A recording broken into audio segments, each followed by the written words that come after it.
We are very happy to have the six participants, the six international participants from the Future Architecture Platform open call here in Basel, and we are happy to have them tell us about their projects, how they are realizing their projects, where they are at, what are the particular challenges of their projects. Also, in contrast to the Swiss examples that we are presenting in the exhibition, I would like to first thank the Universität Basel and the Department of Urban Design, who is co-producing this event with us, and that's the reason why we are in this beautiful space already for the second time, which is like the perfect space to be in to talk about swimming in Basel, of course, because we have the view if we look through the shades. But still, we are close by the Rhine and we can feel it. And of course, our participants couldn't help dipping in the Rhine this morning, for real. The temperatures notwithstanding. And they still look healthy and alive and kicking. So I would like to start to introduce our first speaker, Tim Edler from Realities United. Tim is an architect and started together with his brother and a couple of other people a artists and architects collective called Kunst und Technik, which happened to be just by the Spree. And on one summer night they had the idea, actually sitting by the river, why couldn't we just swim here? And that was 20 years ago. And since then they have fought continuously to make this idea a reality, and they're now about to reach that phase, because I think you've started construction, isn't that true? It's almost. Sort of. Oh, sort of. Okay, yeah. In Berlin, starting construction is always a sort of affair for a couple of years. It takes a while. Tim, please. Yeah, good morning. This works also. Okay. Ist ein bisschen niedrig. Oder geht das so? Hört mich? Can you hear? Lieber das. Yeah, or take this one. I need to be quick, so thank you for introduction. I will run quickly through this Flussbad project to give you an overview of what it is about. The entire project happens in the very center of Berlin. The historic center, what you see here is the so-called Museum Island, the tip down here, with a bunch of museums which are all under World Heritage Protection status. And we are talking about the river arm on the right.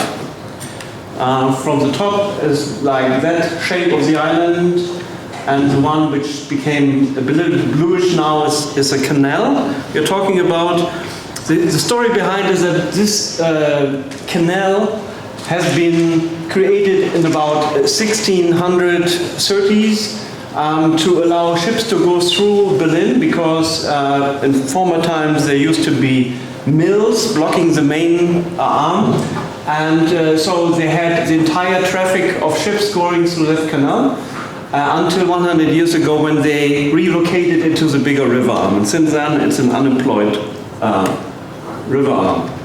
So that's one. The project creates three sections inside that canal.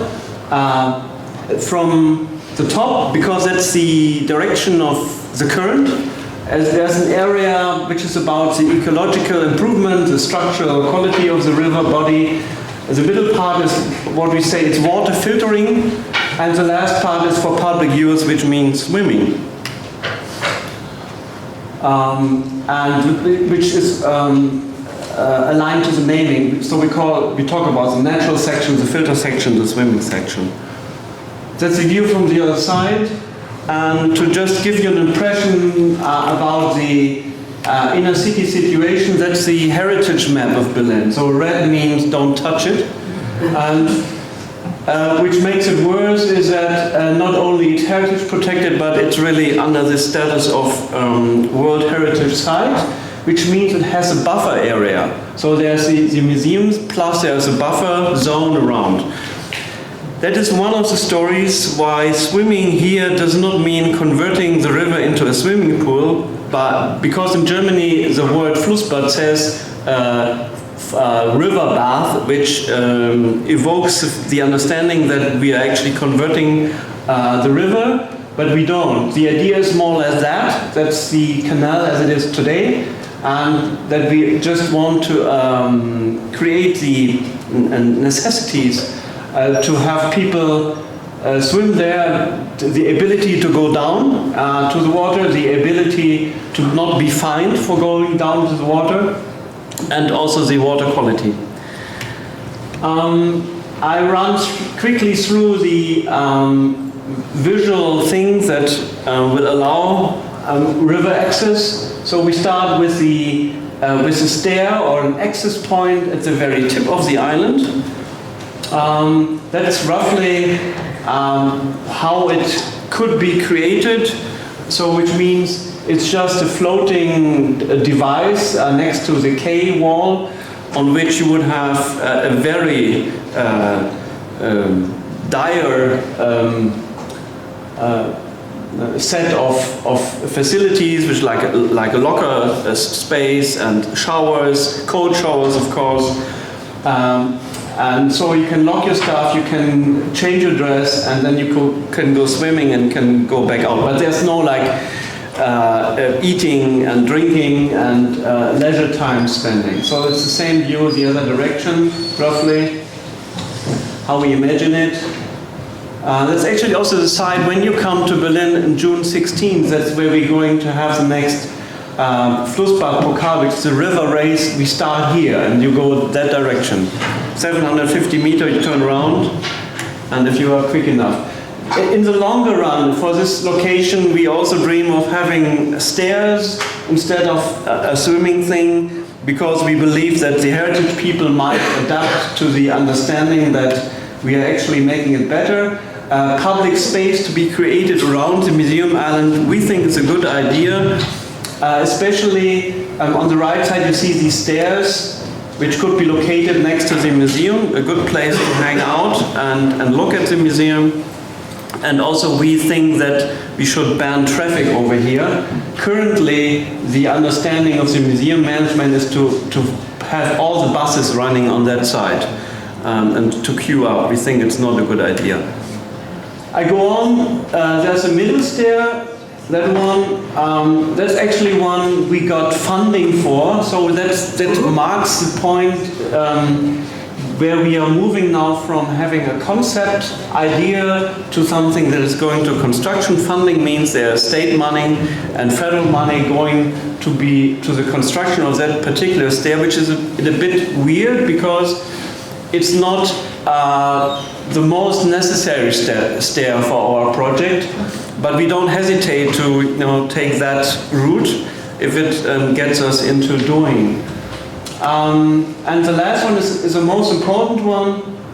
That is the area where the entire project has its main hub, both technically and otherwise. So because in that situation you have a weir. You have an upper level, which is the greenish part next right of the diagonal weir, and the lower part. We have a level difference of 1.30 meters. The Spree River is different from the river here, a river that does not run freely. It has locks in between, so it's very sort of like tamed.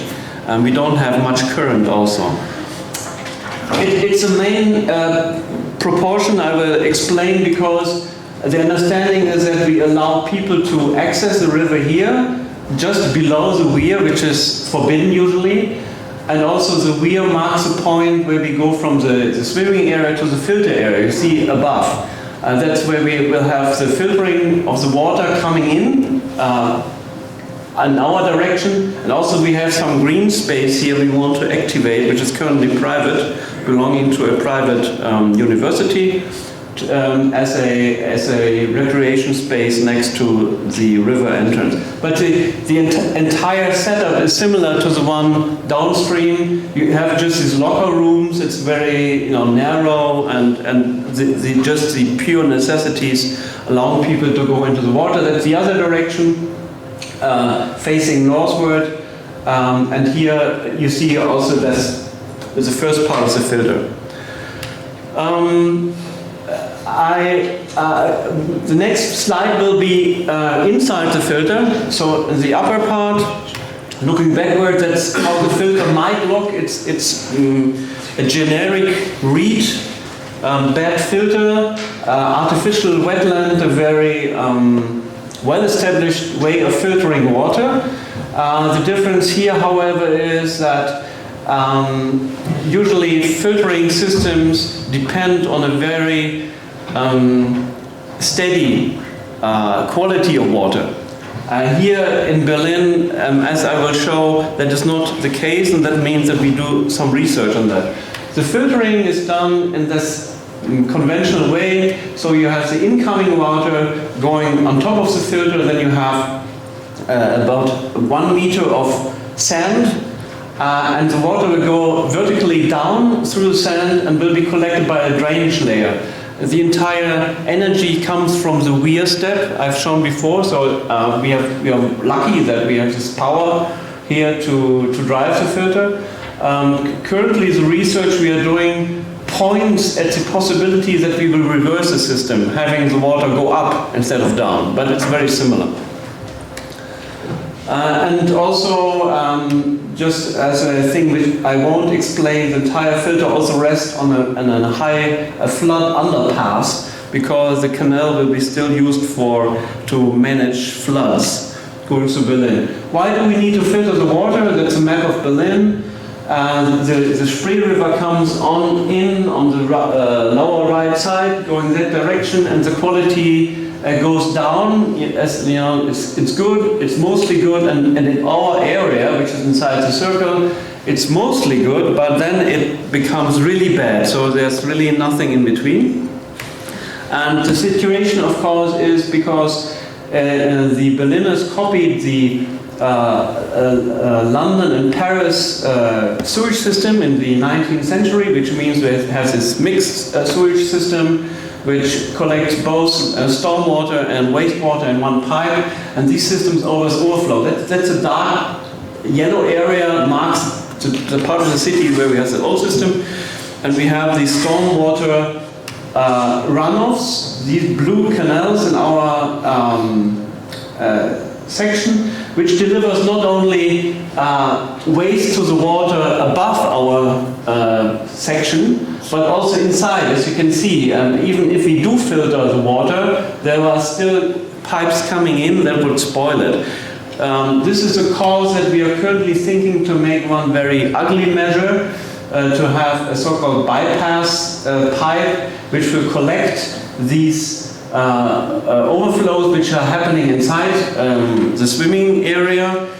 But the main part will be that we will create I don't know the English term. In German it's the easy term Bewirtschaftungsbauwerk, which means like wastewater management building, which is underground, and it's basically a weir that blocks the end of this very long canal. These are flat underground, really big, and by emptying them and using them as a storage capacity, we can win here about 4,500 cubic meter of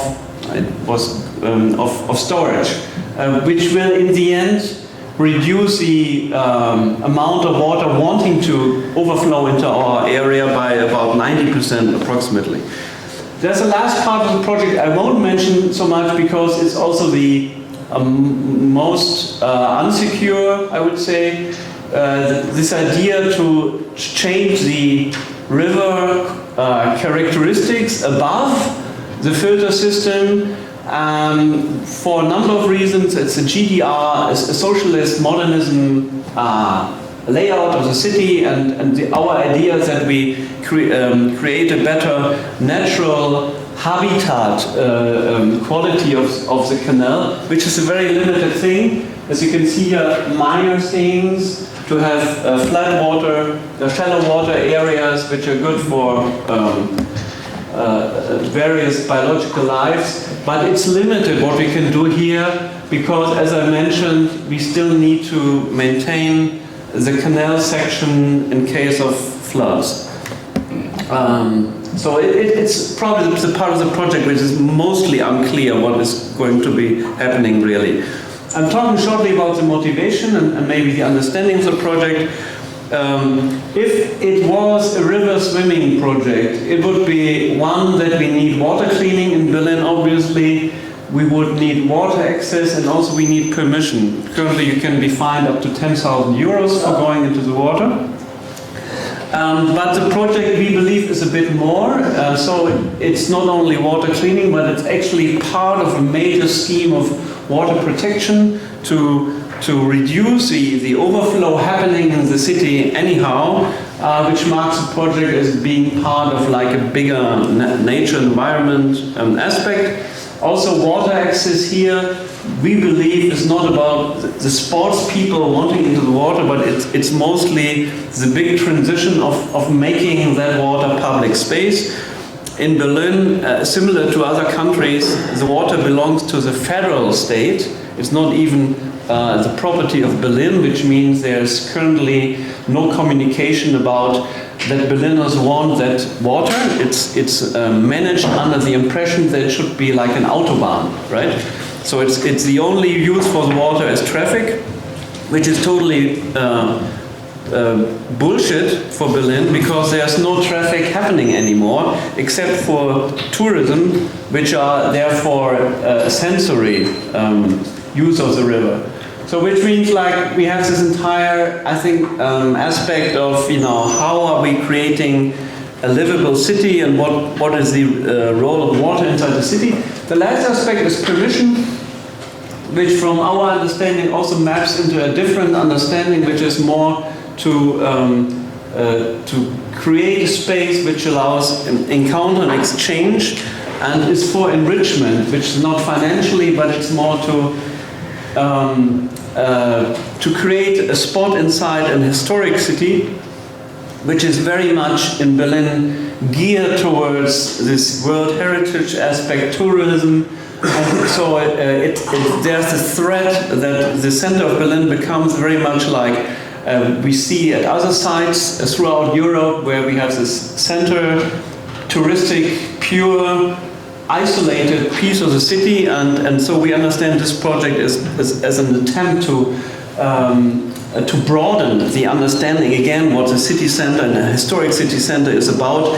For instance, to mix tourists and the people from the Berliner inhabitants.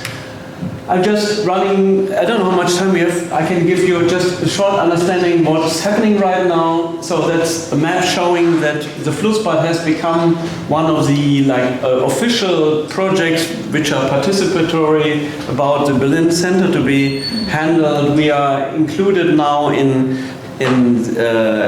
legal procedures like mapping, making zone maps. So we are sort of like influenced into the government apparatus in a way, not totally, but hopefully enough.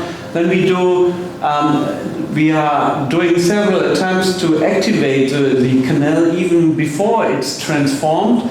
You can see an image of the already mentioned annual event, which is a river race, where we have 1,000 and this year 1,500 meters. Fast race, but also we have just normal people in the water. So last year it was about more than 500 people swimming in the water to test what it's about, you know, to be there and to get an understanding if this is a place you would actually want to be or not. Some impressions here. Also what we do, we managed to get hold of a piece of land which is in that green space I mentioned with this diagonal weir. And we built this rectangle because it marks a place where there used to be a swimming pool fed by river water until 1925. And so it's our attempt to create a public space, this exhibition, and there's program inviting people. And also next to that place, actually in front of it, we have our swimming test facility, which is a historic ship actually, on which we have a variety of different technical setups which are monitored while they do filtering jobs. So that's the vessel, and you have 4 different tanks in which we have these filter systems, and we have a central tank which is to let the filtered water in, and so it's a small scale version of the Flussbad project, and one of the main foci here is to understand how these stormwater events map into our filter system. Just a few words to that. It happens that for weeks and months we have a good water quality, which means a very little impact of germs. And then you have a thunderstorm, and you have the stormwater, and you have a sudden release of unfiltered sewage, which is basically shit, into the water, which means that the entire biological life is totally turned over by this huge amount of Nährstoffe, nourishment, bacteria, which will consume the oxygen in an instant, why the fish will die, possibly, etc. So that's, I think, one of the the biggest obstacles technically to develop a system that can stay for a long time with very little food, and then suddenly there's a lot happening, and it still is able to deal with that. So there's monitoring going on also for the next years. And then there's numerous other activities that we are trying to promote the system, to go to conferences and discuss it with all the people who want to convert the city in an historic realm. Or we have a huge academic also side where we encourage universities to make their study programs about Flussbad aspects, which range from psychology to sociology, architecture, landscape, and law. That's a time map of the project. It's quite old. It was first published in 1998, then it went into a long sleep until 2011, when it was activated actually by 2 most mentionable persons in the project. One is Andreas Ruby, actually, who sort of like pushed us to say that you need to go on and do something, because we didn't believe it would be possible. Then we filed it for a Holcim Award and actually won it. And that gave the project, I think, the psychological and a bit also financial power to be recognized as something seriously to think about from the government side. And so then there was an NGO formed 2012, 2014 we got some funding for a small concept, and then a bigger one, which carried us until this March by government money. And but this money was only for planning, developing, talking, discussing, test filtering, swim event making, etc. Which we started 2015, the Flussbad Garden, the filter lab, and now 2019 we got the funding for the first piece of stair to be realized, which makes us hope that we have reached a tipping point from where we are going into realization, although the construction of the stair is not identical with the construction of the entire project. Okay. And we await a decision about the entire realization, or the major part at least, in this fall. And hopefully then we will expand temporary usage of the water beginning 2020, because we can't wait another many years for the thing to be constructed, and construction and planning before will take a long time. You might have heard about the Berlin airport, so there are some obstacles sometimes, but possibly it could be realized by 2025. So thank you very much. And John today's June 16th. Hi there, everyone. My name is Yuma Shinohara. I'm assistant curator at the SAM and also co-curator of the exhibition Swim City. I'll be taking over the moderation.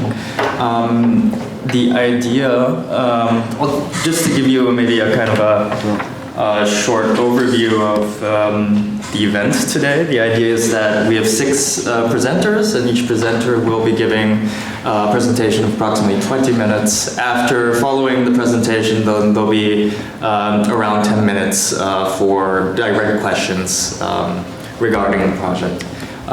We'll also have a lunch break, as well as an apéro at the end of the event, which is when more informal discussions can take place. But I guess to start things off. Should we have 10 minutes now? We can have 10 minutes now. Is there anything to discuss? Yeah, if there are questions. Thank you for your wonderful presentation. I see these big walls and the museums, a very austere environment. And we in Boston on the Charles River face the idea that when you speak of swimming, people think of green spaces where you put your towel down and you bring your picnic basket and your cooler. And I think there are very different ways of urban swimming. Obviously along the river here, people bring just their bag. So how do you handle that perception of what swimming is? Will it be microphone reden? Yeah, it's better. Okay, I speak through the microphone because. Great. So the question was like, how do we handle the perception of the perception of swimming? We call our approach opportunistic, which means we just try to make use of the situation we have, and obviously the possibility to have like a lush garden next to a lake is not given, but we have the understanding that people could still have interest as the water as a quality to go on is still there, but obviously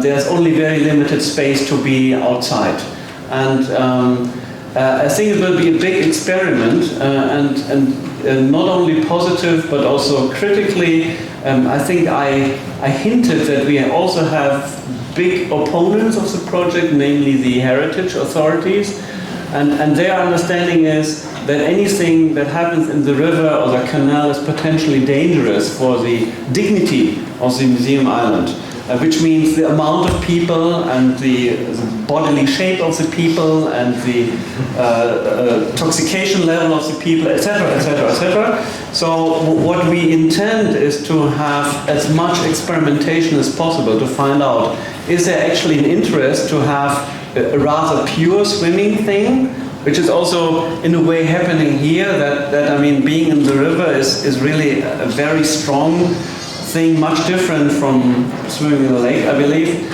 and to see like what are the interests of the people, and is it, I mean, it is a, was sagt man, eine Vermutung, and we just propose that there will be people interested, and our annual events give us also some feedback on that.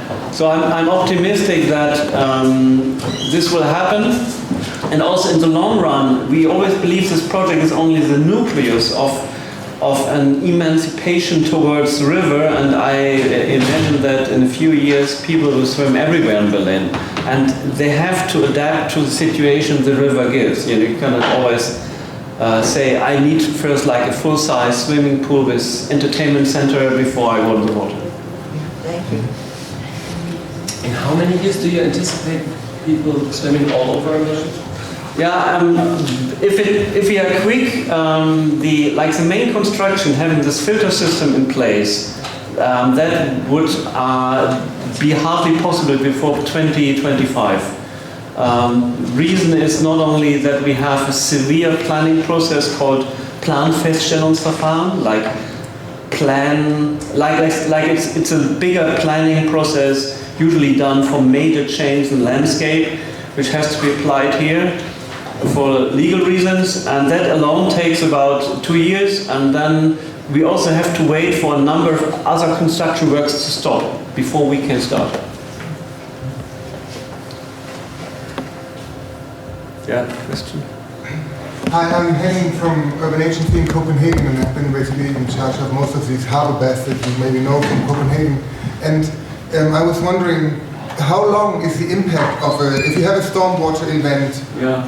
Like in Copenhagen, the problem is only maybe a week, because it's a deep harbor and it's a lot of water. So and it gets out, and it's not a river; it's actually seawater.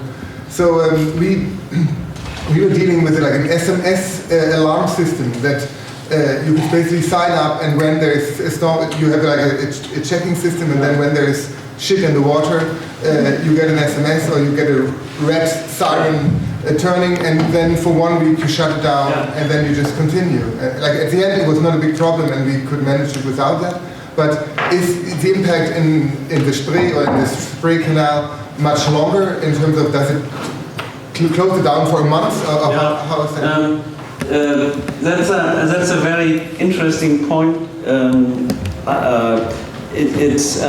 Actually, there's something happening really interesting right now. We cooperate with a network of scientists, and they are into producing a software which will estimate coming impacts of sewage overflow in combination with water temperature, water speed, etc., to estimate when is the impact of waste and germs in the water, at what location, at what level. And personally, I believe, although we still sort of old school look at filtering the water, and allowing people to swim, that in the long run it will be either a combination of filtering and intelligence. And in the long run, I think that's the key to unlocking most river situations, at least in Europe, to have an intelligent system which allows people to exactly understand what is happening when. And I think that's going to happen. These people in Germany are working really hard on it.